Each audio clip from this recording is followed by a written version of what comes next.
បងប្អូនវីដេអូដ៏សែនរញ៉េរញ៉ៃលើកដំបូងផងខ្ញុំចាហើយយើងជីឡានពីវគ្គបន្ថែមមកដល់កោះស្ដេចហើយនេះគឺផែផកកោះស្ដេចដើម្បីយើងជីទូកតពីកោះផែហ្នឹងទៅកោះទៀតអញ្ចឹងណាហើយបងប្អូនដែលគាត់មានឡានគាត់អាចមានចំណតឡានគឺគេគិតត្រឹមមួយថ្ងៃ10000ទៅ20000អញ្ចឹងទៅតាមឡានអញ្ចឹងណាបងប្អូនចាហើយតបមកគឺយើងជីទូកឆ្លងចា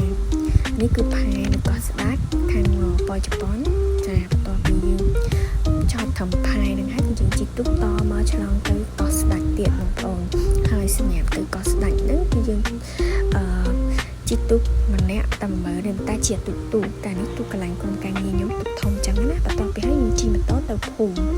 ចាយើងជីទស្សនកិច្ចម៉ូតូទៅភូមិជីតាមផ្លូវថតទេសភាពហើយដែកដងតាមផ្លូវដ៏ក្តៅតាហែងចឹងណាព្រឹកបាត់តែវីដេអូនេះខ្ញុំថតនៅម៉ោងប៉ុន្មាននេះតែដឹងថាថ្ងៃនេះប្រហែលជាពេលព្រឹកបងប្អូនចាយើងជីម៉ូតូដែកដងថតវីដេអូជីចឹងទៅចាដើម្បីទៅភូមិផ្លូវបត់ចាទៅភូមិយើងជីទូម៉ូតូនោះប្រហែលជាខ្ទង់5នាទីអីដល់ភូមិបងប្អូនតែបើយើងដើរគឺកន្លះម៉ោងទៅកន្លះម៉ោងមកតែដើរទៅពេលដែលខ្ញុំរៀងល្ងាចតិចតិចដើរទៅភូមិមើលតែអីញ៉ាំផងហើយនឹងឆ្លៀតហាត់ដើរហាត់ប្រាណបែកនេះជោគមកឲ្យតែពេលដើរទៅភូមិតែពេលថ្ងៃចាស់ចឹងគឺយើងអត់ទេគឺសុំខ្ចីម៉ូតូគេជិះទៅភូមិហើយចានឹងយើងជីផាច់តែ5នាទីអីយើងដល់ភូមិម៉ែទីតែយើងជីថតយូរនឹងដោយសារយើងតែទៅជាមួយនឹងផ្លូវទេសភាពដែលគេបានចាក់សាផាច់ស្អាតចឹងណាហើយយើងទៅមកដល់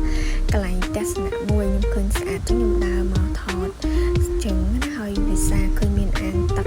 ដ៏ទូចមួយខ្ជូតនៅជាប់នៅទស្សនៈមុខនោះហើយទស្សនៈមុខហ្នឹងយើងអាចអាំងសាច់អាំងអីសម្រាប់ពេលគាត់មកលេងជួបជុំគ្រួសារបងប្អូនមិត្តភក្តិអីចឹងអាចអាំងនៅមុខនោះបានគឺមានកន្លែងស្បេះតលៀន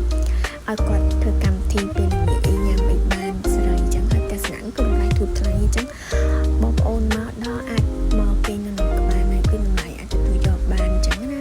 ហើយខ្ញុំសំខាន់មានអាងហាយទឹកមើលទេសភាពសមុទ្រអីទៀតអញ្ចឹងស្អាត fresh relax សាហាវចាតពីយើងដើរទៅមើលទេសភាពទស្សនៈដែលយើងមើលទៅតំណងអីហាចាយើងក៏បន្តដំណើរទៅទៀតចាបងប្អូនចាឃើញមានគេអូអាទិសលក់មានកែបនឹកឃើញពងកែបនៅក្នុងសាវហើយក៏មានបែកមានក្រូចមានពិលមានស្លឹកពិលចានេះចាំកាំងស្លឹកពិលចាតបាយគឺស្រស់